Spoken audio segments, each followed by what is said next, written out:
آخر تعلیماتمان بە ئیمێل لۆ هات لە بەغدایە دەربارەی ئیستیمارەکانی کاندیدەکانی حزبەکان چۆن پڕ دەکرێتەوە. ئەو انتخاباتە وەکو هەمووجار ئاماژەم پێکردی ئەو انتخاباتە جوایزە لەگەڵ انتخاباتی 2018 لە هەموو مەفاسلی انتخاباتی کە کرایە لە عێراقی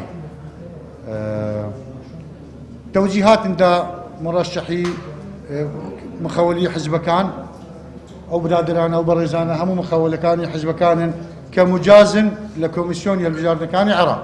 مەرجەکان 28 ساڵی تەواو کردبی، عێراقی بی کوردستانیش بی 28 ساڵی تەواو کردبی ڕۆژی هەڵبژاردن دەکاتە 28 ساڵی تەواو کردبی لە دەی 2020 یەکی سێ کۆتاوادەیە بۆ تەقدیمی قەوائمی مڕەشەحی ئەحزابی بۆ هاوپەیمانی 27 مانجی دووە، یعنی سێ ڕۆژی مایە لۆ هاوپەیمانی بڕواش ناکەم تەمدیدیش بکرێتەوە ئی هاوپەیمانی.